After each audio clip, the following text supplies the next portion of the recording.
Even watching it the second time in the comfort of my own home, I'm still processing. A lot to take in.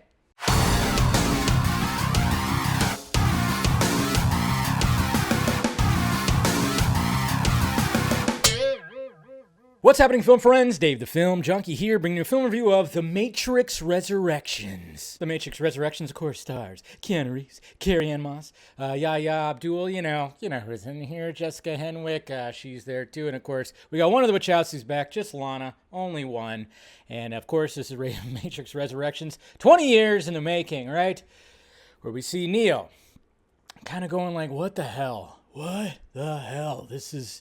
something ain't right here. Something ain't right. And this, that, and this. And obviously we know that, is he going to get awakened again? How meta is this thing going to be? Because a lot of people, you talk about the reactions to reviews. The word meta is used a lot. You might as well just call it the Metatrix. So what did I think of The Matrix Resurrections? Liked it a lot. Didn't love it. Have issues. Most of all, I liked it a lot. I did like it a lot, and watching it a second time and just like taking it more in, yes. I like the story. I like the story elements. There's a lot of more philosophical shit that's in here because obviously and this is what I wanted when it came to The Matrix Resurrections. I was like, okay, how are you going to bring The Matrix into 2021, essentially, to society now? Because it's pretty damn different than what it was 20 years ago when the first Matrix came out. Things are a lot different. Technology is a lot different. So I've always thought about that over the years. Anytime they talked about a Matrix reboot or some kind of something, that I always wondered, like, well, how would they bring that into the 21st century with the technology that we have right now? Like, how would that work? Questions answered, which was great. Lana did a very good job when it came to that. Like I said, there's a lot of philosophical more stuff where, technical stuff and just stuff that you realize there's a lot to take in. There's a lot to take in. I think that's where some the movie suffers a little bit with all the information that you have to literally take in, consume. I saw a lot of people say it's convoluted, it's heavy, and yeah, it is.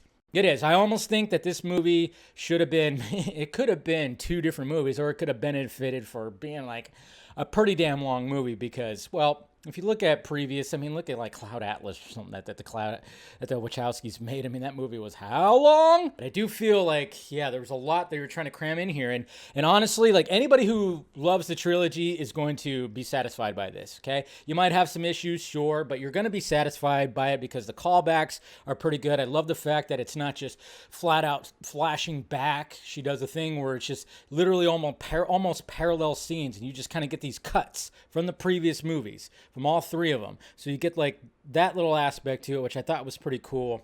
You actually kind of saw that in the last trailer too. I guess they were kind of being like, hey, guess what? It'll be familiar. Don't worry. The action does lack a little bit. I know when it comes to The Matrix and you think about action, obviously when you watch the three, no matter how you feel, the action is pretty damn superb. I would say Reloaded probably has the best action of the whole trilogy. It's pretty, they literally built a fucking freeway and had this crazy freeway sequence that happened. So, yeah, I would say Reloaded definitely top notch. And all the Smiths, yeah, it's just top notch. But, they've all been pretty good. But this one, yeah, it lacks a little bit. Sadly, you kind of go like, yeah, it's kind of weak. And, that whole like force field thing that Neo does that you've seen in the trailer so many times, it's pretty much, he's always got it. Always doing it. It's a little too much, okay? I was talking about that with somebody. It's like, yeah, it's a little too much. It's cool that he's got this new little power, but I'm like, just a little too much. There's too much of that going on. You almost want it to be like, well, maybe there's something that, I don't know if you wanted to be like a game or something like that where you just like he has to like build it up or something. I don't know. But yeah, the action does kind of lack a little bit. There's some really cool action. There's one in particular, and I'll do a spoiler discussion on this probably tomorrow. That, man, there's one part of the sequence where it just gets really batshit crazy, and I thought it was fantastic. Like I said in my first reaction, it just felt like this movie was missing something, and it very well could be the other Wachowski. I'm just saying. It might be that, because obviously we only got Lana. I'm totally drawing a blank on what the other one is, because obviously they changed names. I'm just totally drawing a blank on it, but you know what I'm talking about. Because, there's this argument's been talked about when it came to Christopher and Jonathan Nolan, like the last movies that Nolan has made has not been hasn't been co-written by Jonathan Nolan. So, they had that good dynamic where sometimes it's good to be just like you have something with somebody, a duo, I guess you could say. Whoa, excuse me. A duo. And sometimes it just clicks. It works. And because you have two different minds that are looking at a story with two different perspectives, and maybe we just needed that. But I think also it just didn't feel like that. It just didn't feel cinematic like the trilogy did. I was watching, you just see some of the scenes, and I said this, and I still think this, even watching it again, it's just sometimes it feels like an expensive fan film. But I still enjoyed it. That's the thing. I think it's just, I still enjoyed it. That's, and I want to talk more about it in the spoiler discussion, because there's definitely some ideas in everything that was happening in this. But it just felt like it was missing something. It really did. And I think with like the lack of the action, and somebody even asked me, I think it was on the Patreon stream, or like, do you expect this movie to do another like, it's going to revolutionize something again? It's like, no, I wasn't expecting that at all. Obviously with the first one that did do something, but nowadays it's like everybody's doing everything. So I would say it's like really difficult to just try to do something again. I know James Cameron is really trying. He's probably going to try again, but I wasn't expecting anything to be like, oh my God, look at that. I mean, there's some cool shit that happens in here.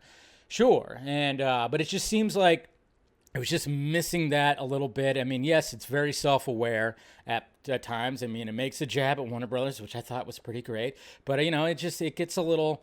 It's pretty self-aware. Like I said, when people are saying meta, yes. Yeah, I was worried, though, it was going to get too much and it was going to be a little too ridiculous. Thankful that it wasn't. It wasn't over the top. I thought it was going to be way over the top. Some people were making it seem like it was going to be over the top, but it wasn't over the top for me.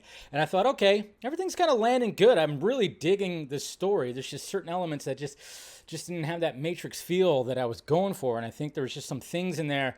Man, there's some moments where you kind of go, man, I wish I was in a group of people. We just cheer the fuck out. We're like, right now, why is nobody? Okay. And they try to cram a lot. They try to cram a lot of like updated, familiar shit that's in this. And yeah.